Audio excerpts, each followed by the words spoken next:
समय की बात है जब एक गांव में राघव अपनी पत्नी राधा के साथ एक घर में रहता था। राघव के पास ढेर सारी मुर्गियां थीं और वह रोज उनके अंडे बाजार में बेचकर अपने घर का खर्चा चलाता था। एक दिन की बात है जब राघव किसी काम से बाहर जा रहा होता है। मुझे कुछ जरूरी काम से अभी के अभी निकलना है। मेरे पास इतना वक्त नहीं है कि मैं जाकर मुर्गियों के अंडे इकट्ठे कर सकूं। तो एक काम करना, अभी काम खत्म करके सबसे पहले टोकरी में मुर्गियों के अंडे इकट्ठे करके रख देना। सुबह उनको बाजार में बेच आऊंगा।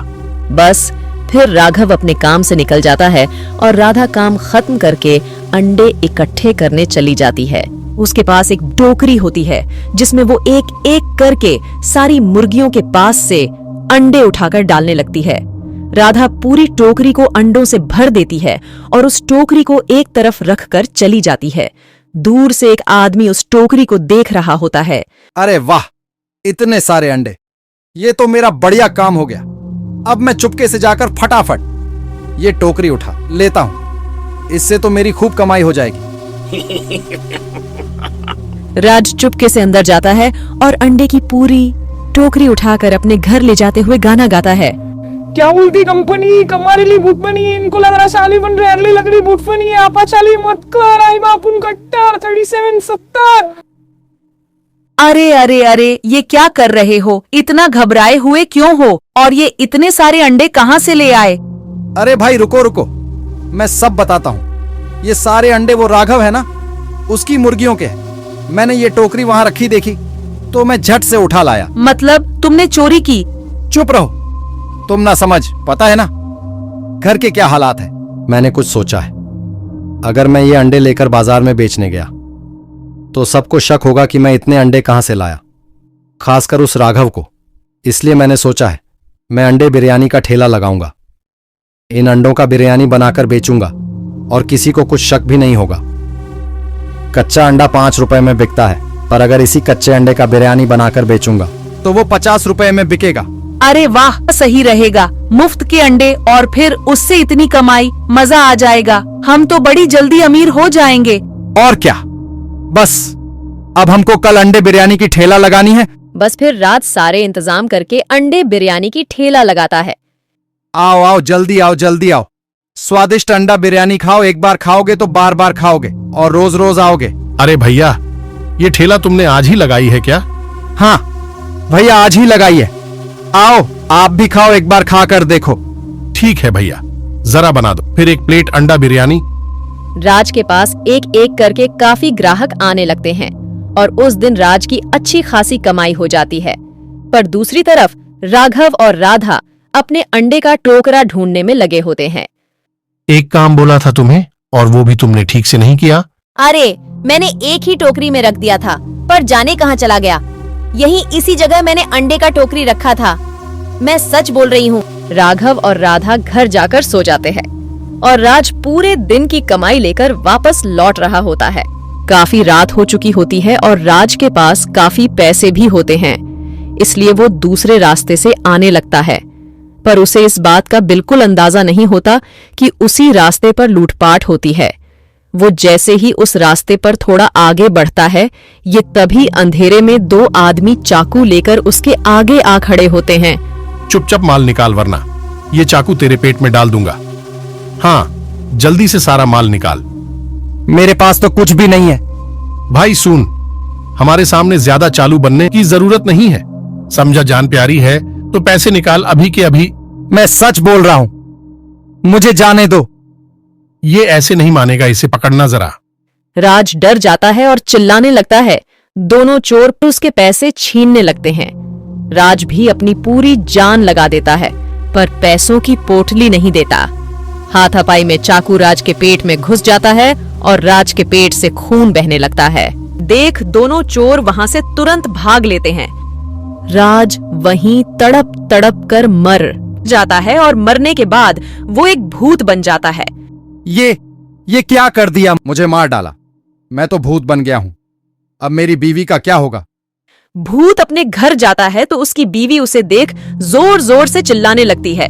मेरा पति कोई भूत नहीं है, जाओ यहाँ से, मुझे छोड़ दो, जाओ। अरे रेखा, मैं सच बोल रहा हूं, मैं ही तेरा पति हूं। देख देख मेरे हाथ पर ये निशान देख।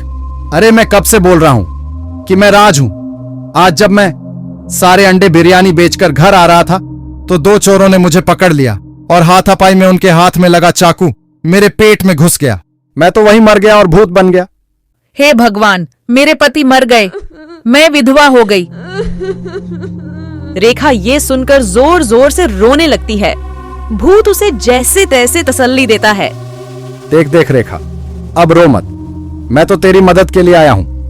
देख अब मैं आराम से राघव के घर से सारे अंडे चुरा लूंगा और बस फिर खूब पैसे कमाऊंगा।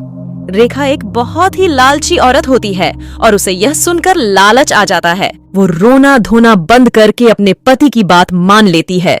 अब भूत चुपके से राघव के घर जाता है। वहां राघव और राधा आराम से सो रहे होते हैं। भूत चुपके से उसकी मुर्गियों के पास जाता है और एक एक करके सारे अंडे टोकरी में भरकर ले आता है। अगले दिन भूत अपने पुराने रूप में आकर अपने अंडे बिरयानी की ठेला लगा लेता है। किसी भी ग्राहक को पता नहीं चलता कि वो राज है या उसका भूत। दूसरी तरफ राघव फिर से अंडे गायब होने की वजह से परेशान होता है।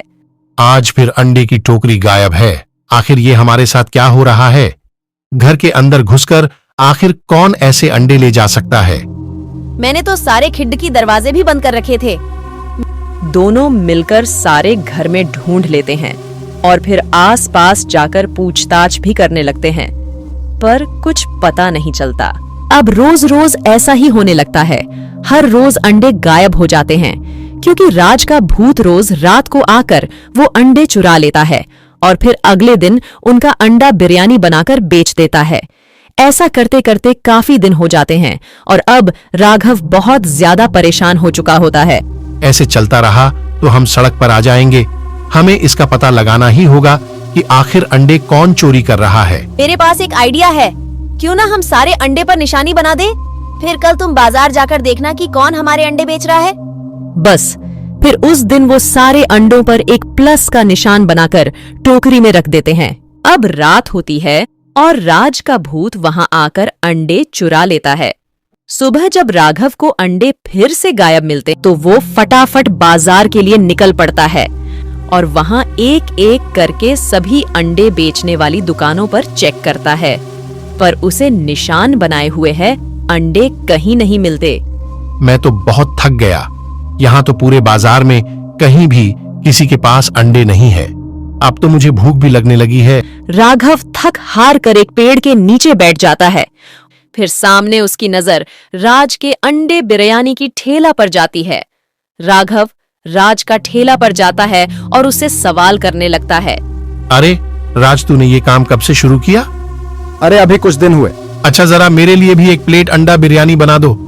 हाँ बिल्कुल, अभी बनाता हूँ। राज एक अंडा निकालता है, उसे तोड़ने लगता है। राघव उसके हाथ से वो अंडा ले लेता है। वो उसे घुमा कर देखता है तो उस पर वही निशान होता है जो उसने सारे अंडों पर बनाए थे। राघव फिर बाकी अंडों को भी देखता है और सभी पर निशान बने होते हैं। राघव चुपचाप घर वापस आ जाता है और राधा को सारी बात बताता है। हे भगवान, राज ऐसे कैसे कर सकता है हमारे साथ? अब रात को राघव सारे अंडों पर वही निशान लगाकर एक टोकरी में रख देता है और राज के आने का इंतजार करता है। राज तो नहीं, पर एक भूत को अंडे की टोकरी ले जाते देख वह हैरान रह जाता है। राघव अगले दिन फिर से राज के ठेला पर जाता है और इस बार भी उसके पास ही वही निशान लगे अंडे होते हैं। राघव अब अगली रात को राज के घर के बाहर चुपके से जाकर खड़ा हो जाता है। थोड़े देर बाद वहां भूत अंडे की टोकरी लेकर आता है और घर के अंदर चला जाता है। राघव खिड़की से देखता है कि वो रेखा को अंडे की टोकरी दे रहा है और दोनों मजे से बात कर रहे हैं। इतने में भूत राज के भेष में बदल जाता है और अब राघव को सब कुछ समझ जाता है कि वो भूत राज का ही है। वो फटाफट घर जाकर राधा को सारी बात बताता है। अब दोनों उस भूत से पीछा छुड़वाने के लिए एक बाबा के पास जाते हैं और उनको सारी कहानी बताते हैं। आज तुम एक काम करना, ये अंडा बाकी सब अंडों के साथ मिला देना, बस फिर उस भूत का अंत होने से कोई नहीं रोक सकता। राघव बिल्कुल ऐसा ही करता है और वो अंडे को बाकी अंडों के साथ टोकरी में छुपा देता है। अब रात को भूत अंडे लेकर चला जाता है और अगले दिन अंडा बिरयानी के ठेला लगा लेता है। थोड़ी देर बाद वो उसी अंडे को फोर्ड कढ़ाई पर जैसे ही डालता है, उसमें से आग की ऐसी लपटें उठती है कि वो राज को अपने अंदर ले जाती है और राज खुद एक अंडे में बदल जाता है। राघव फिर उस अंडे को अपने घर ले जाता है, जिसमें से कुछ दिन बाद एक मुर्गी निकलती है। बुरा काम का बुरा नतीजा। बहुत अंडे तूने हमारे चुराई, अब देख तू खुद मुर्गी बन गया।